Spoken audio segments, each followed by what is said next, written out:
เอาเห็ดยังกันนะลุกขี้ขาดเลยโอ้ยเปื่อนเบิดลุกนะแม่ลุก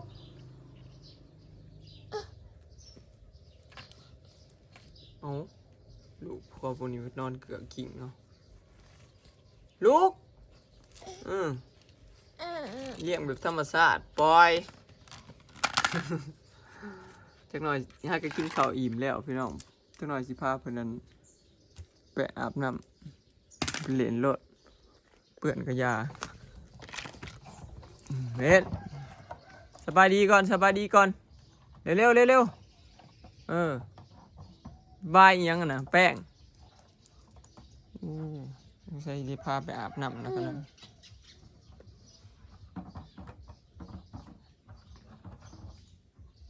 ตามมา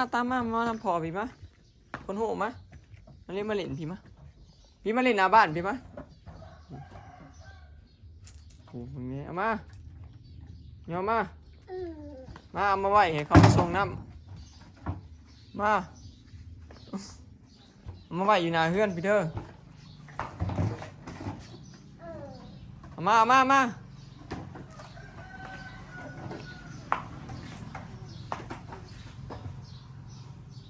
อัดไว้มาถือมาอัดพาไว้อย่าไปซ่องมึง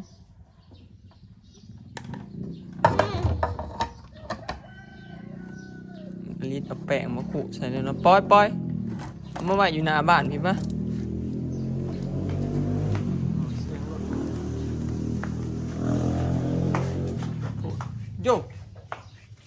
โยมาเด้อ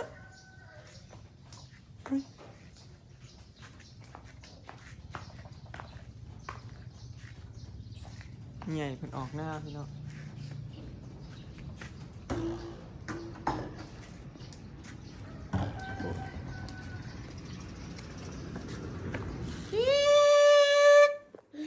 อ่ะป๊อก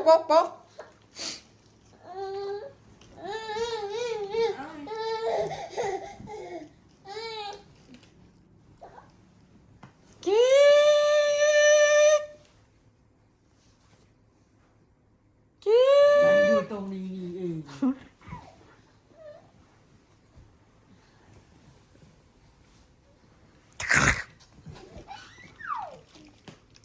ขี้ดื้อแล้วสาววันนี้สาวน้องหัวค่ำยังขี้ดื้อเกรงหน่อยตรงนี้อันนี้หัวมันใช่ไหม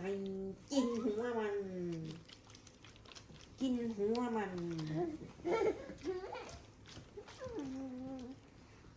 สวัสดีจอ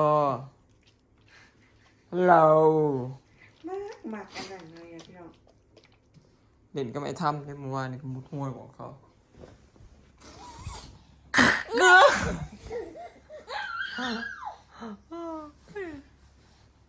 นอนถอดยามนอนแล้ว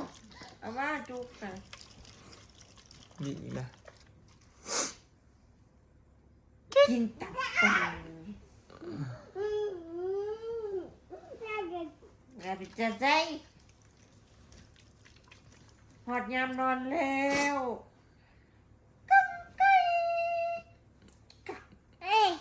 มีไงด้วยไปใส่ฮะมีไงด้วยไปใส่ใหญ่ออกหน้าเพิ่นว่าค่อยป้อนเขาเมื่อกี้นี่ป้อนเขาแล้วเขาว่าแม่เด้แม่เอิ้นหาแนมหาแม่หมอฮักบ่เว้าพี่น้องเวลาบอกให้เอิ้นว่าแม่เนี่ยบ่เอิ้นคันเวลาถ่ายคลิปนะแต่ว่ายามเพิ่นอยากเว้านะเว้าเอิ้นมาแม่ฮะยินบ่แม่มาดูแม่สวัสดีจ้าและสวัสดีจ้าพี่กล้องอยู่พี่สวัสดีจ้าสบายดีงาม กราบงามไว้กราบพูดกราบ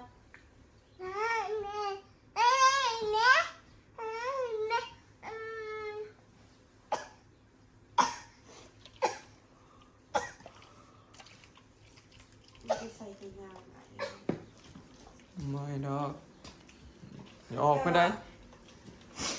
แล่นออกแล่นเขา สิเป็นวัดเนี่ยแหละเนาะ น้ำเอา เป็นวัดเนี่ยแหละออกแดนเขาอยู่แล้วเครื่องเคาะก็หกมีแต่ลูกสะมึงไงต้องห่วงพี่น้องเจ็บปุ๊บอลิสมาสะปั๊บมากินน้ำเองนะพี่น้องเวลาเป็นหิวน้ำอาโซอย่าไปเทกินน้ำอย่าเฮ็ดกินน้ำพะยาพี่กินตุกใหญ่เถอะเฮ้ยหัวเผา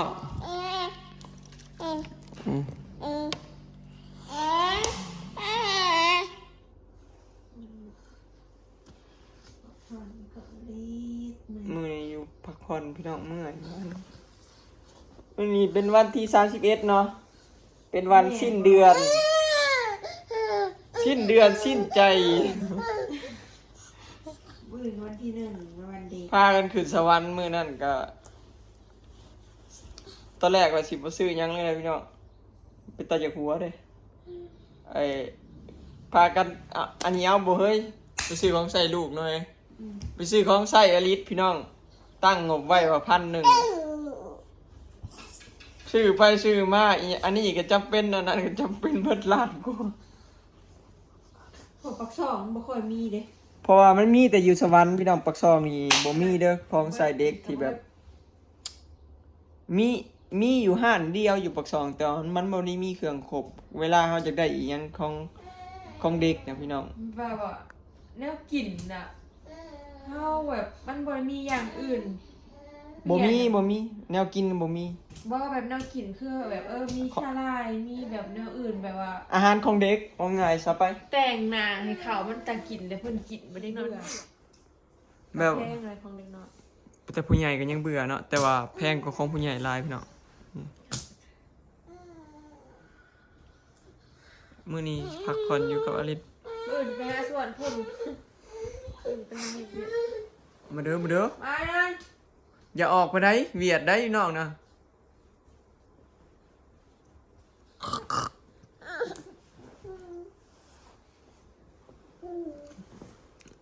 เพิ่นเว้า ไปบุญ เมื่อคืนนี้ไปบุญพี่น้อง เผาหมูแล้วบ่ได้นอนแล้วก็โอ้แบบเพลียเลย เมื่อยแต่เมื่อวานนี่ก็ เฮายังบ่ได้สรุปเป็นสรุปหมูเฮาได้3ตัวพี่น้องเอ้ย ตายเลยเด้ ตายแล้ว เดี๋ยว2ตัวแข็งแห้งแล้วตัวนั้นมันบ่รอดมันบ่กินนมเลยมันเป็นสอกๆแฉกๆเลย ตัวหนึงมันกินนมบ่เป็นคือด่ามันโง่ทาง มันพิการขายคือปากแหว่งเพดานโหวนเนี่ยขากระลีบเขาคิดไว้แล้วว่าคันแบบนี้อาการนี้นะมันบ่รอดดอกคันรอดก็ทรมานมันกอดแม่เอา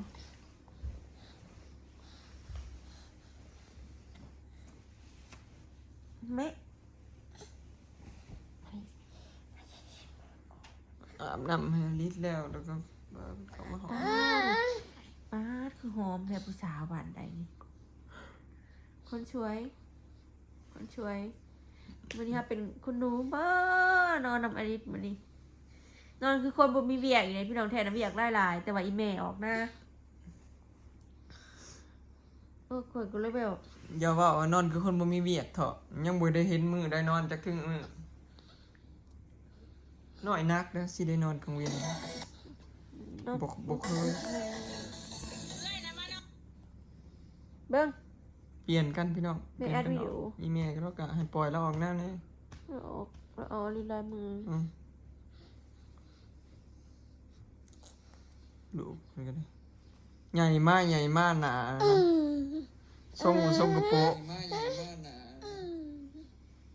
ใหญ่มากหนา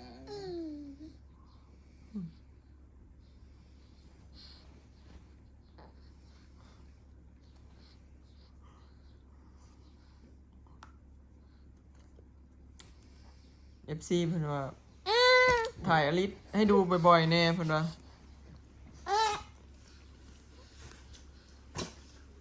มันหอดหานาที ที่อย่าไปสั้น โอ้อย่าไปสั่นลูกอย่าไปสั่นจักหน่อยจะกิน น่าไม่จะเป็น เนาเห็นก็ไปสั่นลูกเขาหมูนี่ หิวนมอยากนอนเลยพี่น้องแม่ย่านยืนท้องอย่าให้มันเบิดฟองอย่าจะหา6 นาทีถึงกินเด้อ นี่นางดูดยังซั่นนี่ ดูดอะไรค่ะ พูดงอกอีกได้พูดเนาะ มุ่งเลยก็ปุ้ย เวียนมาแล้วเวียนมาแล้ว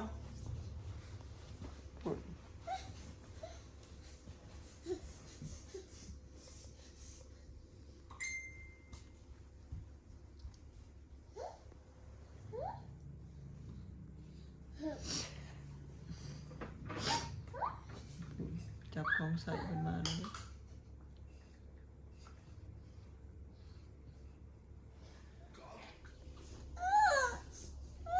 นี่นมแห้งเอาจบคลิปเร็วๆทูจ้า